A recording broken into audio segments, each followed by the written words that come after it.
Joining us today, we have Magic Hour Cannabis out of Portland, Oregon. We're speaking with Will Perry and Adriana Carlile. Thank you guys for joining us.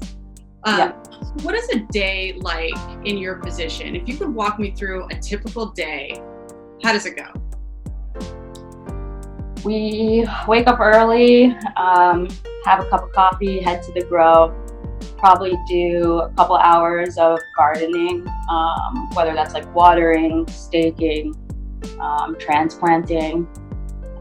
Then, we'll probably have to spray, do some like pest management, possibly trim. I mean, there's a million things to do all the time. It's basically insanity every day. So like there's no set schedule. It's basically we wake up, attack whatever emails we have, whatever interviews at this point, and then kind of create a strategy for the day. So everything is really dependent on the light cycle of the plants. So let's say the lights, turn off in a certain room at 12, we need to be there at 8 a.m. to do 4 hours of work in that room before the lights turn off. So it's dependent on a lot of factors. It's also dependent on what drops we have that day. So we do absolutely everything from the growing, the selling, marketing, social media, outreach, anything of that nature. So we're always kind of flying around. So every day is different. There's never a dull day here for sure. I bet. I grew out in Humboldt County for 10 years, so I know, but I did outdoor, I never did indoor. So that's kind of like it's a whole nother ballpark really when you think about it. If you're doing outdoor, you can either do the long season or you could do light deprivation. If you're doing indoor, you've got more control. So everyone's got their own schedule. Watering, I remember, was my least favorite thing because that would, I think I did 1,200 gallon smart pots, which was wrong. I should have done 600. And so watering took all day. I mean, they were 15-foot trees, so they were huge. But, there comes a point where it gets so large, it starts to lose its potency. You can't prune at the top. It's mold. You don't even know it till you're harvesting, and you're like, okay, I just lost 5 pounds on this plant. So, what is it like getting established in Oregon's market? Coming from Humboldt County, we heard pounds in Oregon were $400. Is that still the case now? What does the market look like up there? It's getting way better, honestly. When we first applied for the license, it was looking bad. And what we did when we first moved here from LA is we worked at other rec grows, just to kind of get our hands dirty and see exactly, behind the business, because as we were talking about, it's not just growing weed at this point, right? It's being compliant. It's, marketing, selling, working with retailers. So that's a whole nother aspect. It's a business and growing weed. So, yeah. So what was it like getting your license? Is there a social equity component involved with Magic Hour, or do you just apply? And talk a little bit about the application process. I know a lot of people are curious about that. We've heard that it could be very daunting. We've heard that it could be very expensive. Tell us a little bit about what it was like for Magic Hour. Yeah, all of the above. Extremely expensive, time consuming.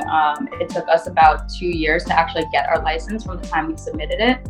I would say Oregon has the lowest entry, like lowest barriers to entry in terms of other states and getting in and getting a license. So that's what actually motivated us to move to Oregon. Places like California, I know that like just to apply for the license, you have to drop like $120K, which is crazy. So we were like, okay, we have to go where it's easiest for us to get in. And even then, it's never guaranteed. So we really took a leap of faith and just moved here. And the problem is when you apply, you have to have a signed lease to a location for your application to be submitted. So one of the problems is you get here, you find a space, but then you're paying rent because you've signed a lease for maybe 2 full years before you're even getting your license. So I know that a lot of people ran into trouble with that, ended up going under before they even got started, which is really sad because it takes a ton of money to start these things up. But we were really fortunate. One, we had a really good lawyer who wrote into our lease that, they wouldn't charge us until we received our license, which a lot of people don't actually do. So that was really smart on our end. And I mean, we had a lot of trouble raising money. We went to investors for, months talking to them. We had some fly out. At the end of the day, they kind of wanted more equity than we wanted to give up. So we turned to family and friends. So we are extremely lucky that we were able to pull together enough money from family and friends to kind of get us started. But in the grand scheme of how much it actually costs to get these things going, we started with a fraction of the cost. So where most people, I would say, you need a minimum of maybe $1 million. We were able to buy our facility for $150,000, which is kind of unheard of. So in one sense, it is crazy to get in. You have to kind of, just figure out exactly how you're going to go about your plan, where the money is, and I don't know. It's a lot of work, and it's definitely daunting. That definitely leads into my next question, was access to capital. It's challenging across the board. Do you feel like being a minority has made it more challenging for you, or do you feel like that separates your company, in the sense now the movement in the capital markets is to fund minority founded businesses because they've been underserved historically. What are your thoughts now on that? And what was it like when you were seeking financing? I mean, I personally don't have any empirical evidence to say, hey, these people didn't invest because I'm a Black Jew or because she's Guatemalan. Mm-hmm. But you could tell in the meetings that people were just a bit skeptical. We're also on the younger side. We're both 30. And at the time we were raising money, we were 26, 27. With an unproven track record. So, I mean, again, it kind of makes sense that these people weren't super bullish on the opportunity. But I think just potentially their perception of us played a role in them wanting more equity, bigger piece of the pie. If we were 45-year-old white guys, who knows how the conversations would have went. But yeah, again, I don't have any empirical evidence to say yes or no, but I do think it made it harder. And it's interesting that people are willing to invest in you if you just give them the majority share. Right. We don't trust you having 51%, but we trust our investment if we have 51%. And that's an issue that a lot of people are coming into, not just in this industry, but across the board. Being a woman specifically, we only get 2.2% of investment capital. Speaking from my own experiences, moving to New York to raise capital for the company, it is a white man's game out there, and it is corporate America's game out there. And being a woman certainly doesn't help. I personally had to go to cigar bars and strip clubs and hang with the boys, and I don't want to do that. And I remember one time my banker not telling me where we were going after dinner, and we ended up at an Asian brothel. And that's just where those particular investors, which we didn't take any capital from, because you really have to be selective on who you allow on your team and who's going to be handling your child in the end. It's crazy the hoops that some people have to go through, and especially when you are young. I'm 30 as well, so I also got the age barrier along the way. And really it's the friends and family pull through for a lot of us. They pull through for us. Sure. So yeah. Yeah, we actually had an investor, the day we were supposed to sign our lease, he tried to squeeze us for more equity. On the day we were supposed to sign the lease, like everything had already been taken care of, we'd agreed. And so that's the kind of thing that we were just like, wow, like we're kind of desperate because we need this money. We have no other way of doing it. Right. And people are just trying to take advantage. So that's when we actually walked away from that investor and ended up going with friends and family. We're also seeing case studies in which these large white collar investors who want majority, those companies end up failing because they're not on the ground here. They're not in the trenches. They don't really know what's going on. They're looking at spreadsheets. They're looking at outdated forecasts from 2016. So the information they have is really useless in some ways and erroneous. And when they apply that information, the companies end up failing, or they end up hiring master growers, who I'm sure you've met a lot of in Humboldt, master growers, yes. Who claim to be awesome, and then they F up the first crop. So I think there is oversight in investing in the management team. Like you said, they're looking at spreadsheets. They're not looking at us, the legs on the ground, the people that are putting in the footwork. It sounds like you guys have a lot of passion for cultivation. It started years ago, similar to Emerald. We started almost 9 years ago, love the media space. And it's all about looking at us as the entrepreneur and being like, do I believe that this individual is capable of making this work? Tell me a little bit about, the mission behind Magic Hour. What are some of the driving forces behind the brand? How does the brand give back to the community? So I'd say it's multifaceted. I'd say our first and foremost is we want to empower other women and people of color to dive into the industry, to not be intimidated. And we've already started hiring, women, people of color, to join the staff. And these are people who don't have any experience. These are people who we've found around Portland, who are intelligent, caring, passionate about the plant, inquisitive, and these are people that we're training and teaching about the plant and cultivation. So I'd say first and foremost, that's one of our big missions, just because now we can be a catalyst for change with this business. We're lucky to have the license, business, the brand. So we want to use that to be a catalyst for change. I'd say another component is just evoking the feeling of Magic Hour. So similar to how alcohol has happy hour, we feel like cannabis can evoke Magic Hour anytime. So whether it's waking up and, watching the sunrise with a Magic Hour joint or winding down the day, you can kind of find your Magic Hour using our cannabis at any time. So something also really important is we're trying to change the stigma of what a cannabis consumer looks like. Not only what a cannabis grower looks like, that you don't have to be, middle-aged white man doing this in your basement for 10 years to get into it, that you can just learn it like any other trade. But also what it means to consume cannabis. There's a stigma that all cannabis consumers are lazy and unmotivated, and we're clear examples of how that's untrue. Tell me a little bit about the mission behind Magic Hour. What are some of the driving forces behind the brand? How does the brand give back to the community?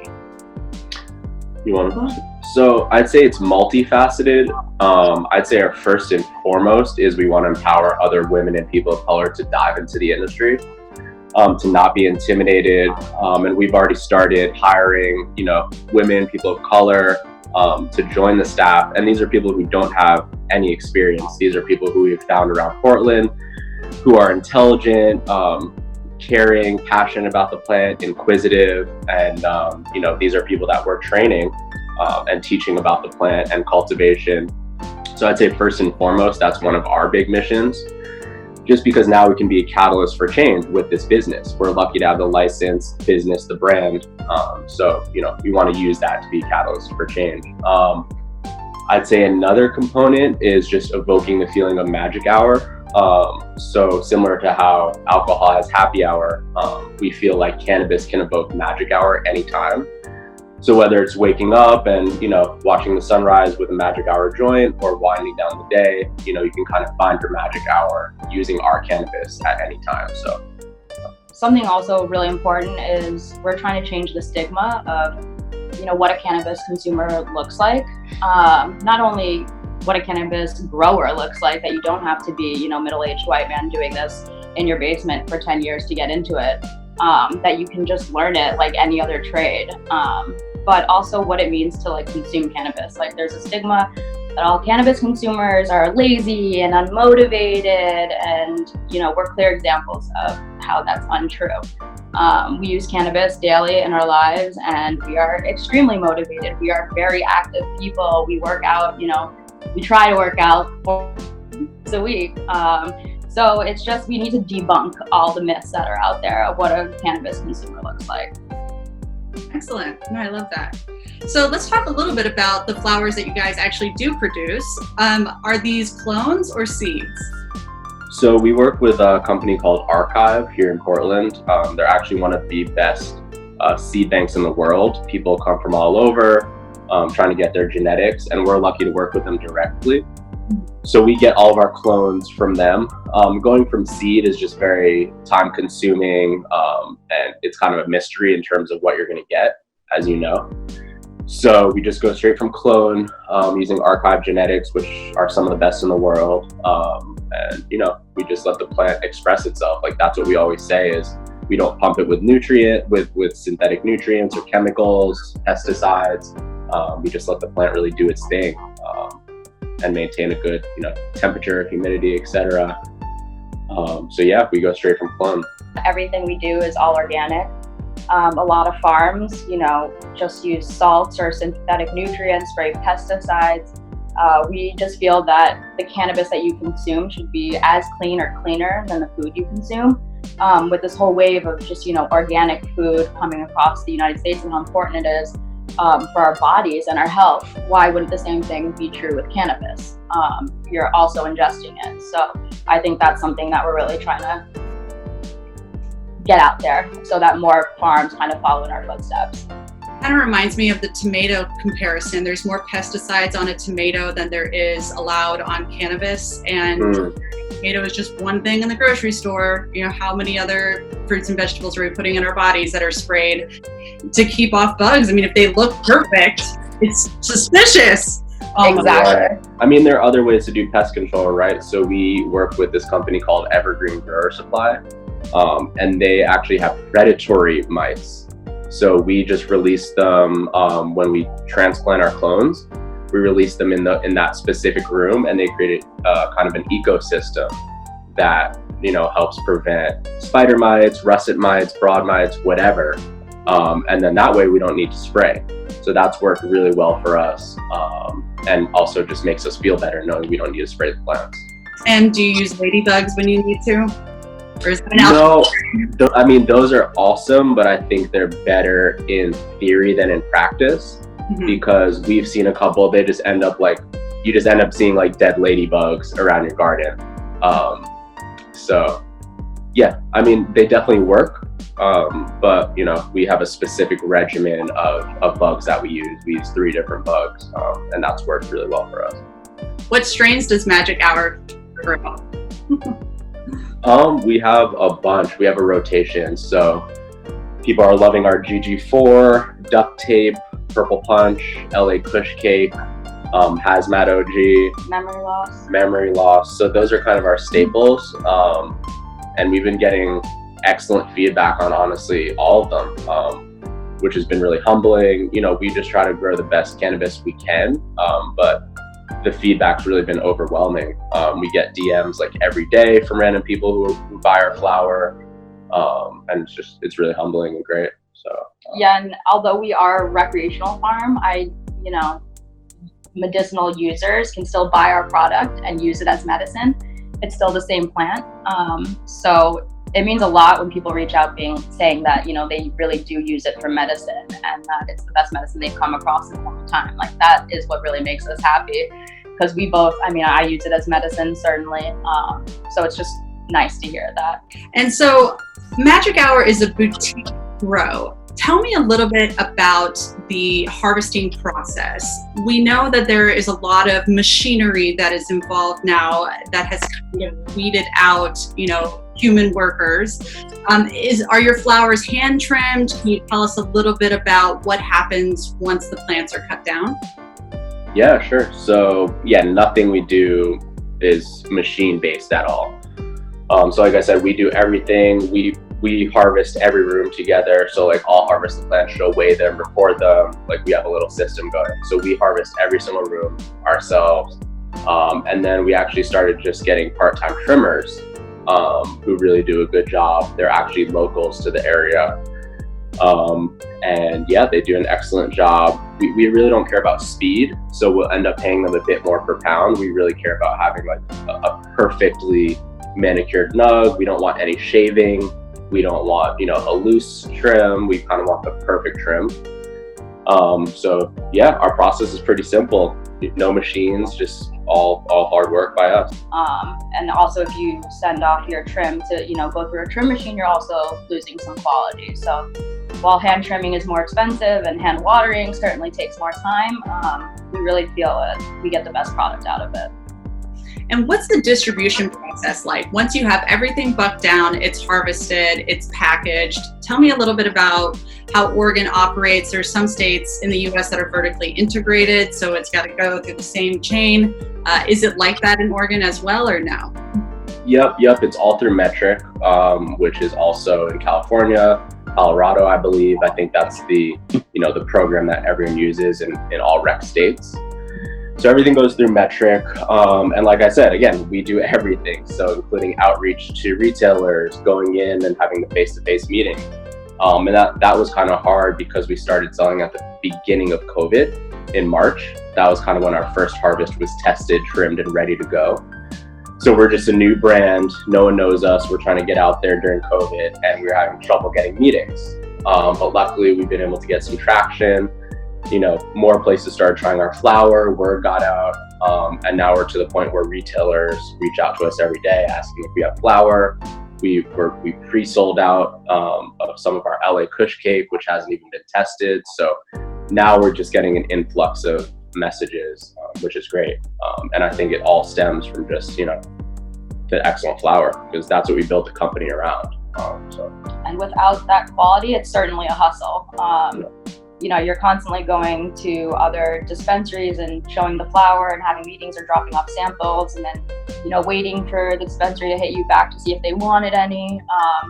So we're lucky that I think, our business has been catapulted very quickly to the top. So we're actually now receiving, as he said, the emails ahead of time before even our harvest is done to buy us out. So we're really grateful for that. Makes our life definitely easier. And do you feel like the pandemic you said you're a newly launched brand. I can imagine launching during, COVID and the, issues that come with that. How do you feel like you're now navigating the water since we've been in it for, a handful of months?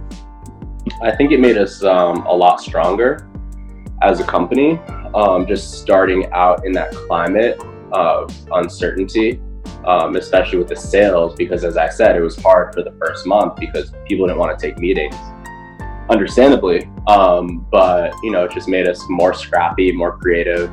And in terms of sales, like Oregon had their best sales month ever in March. I think that they did 100 mil for rec. So, it's weird to say, but we've seen prices going up for indoor flower. So our prices have been steadily climbing since all this has happened. So for us, we're seeing people consume a lot of cannabis, maybe to help them cope with what's going on, because people are home more. But yeah, for us, it helped us be more scrappy.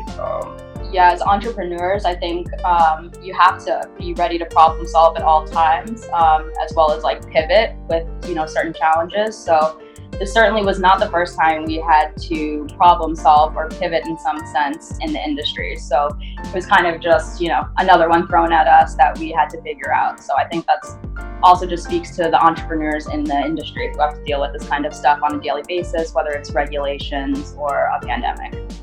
Absolutely. And, if we look at the consumer habits during this pandemic, sales have gone up about 65%. And so, is that even going to change? Because some people will, some people guess that we will be in this for the rest of the year. And so with people ordering online, not really going into the dispensaries, are you guys prepared for an influx over the next 6 months? Are you capable of meeting demands if they increase? It's a good problem to have, but we're already seeing that we can't really keep up with demand. We're keeping up with the current demand, but if we could grow more, we could be selling more. So that's a good problem to have. I'm sure there are companies that, are still trying to sell harvest from 3 months ago. So we're lucky to not have that problem right now. So yeah, I think this will continue for sure. Especially as people's palates get better for cannabis. I've kind of seen a shift over the past couple of years, specifically here in Oregon, where people are shopping, for more connoisseur flower, less about THC percent, more about terpene profile, a lot more emphasis on, how it's cultivated, the strains, the flavors, genetics. So, yeah. Also, with COVID, obviously, a lot of people rush to the dispensaries and they're trying to, buy as much inventory as they can. So sales have been good. But also we've seen during this time that a lot of people are more open to trying cannabis if they haven't already, or maybe they did, back in the day, but now at the age of like 70, they want to try it now that it's legal. So we're definitely seeing an influx of like new consumers, which is exciting as well.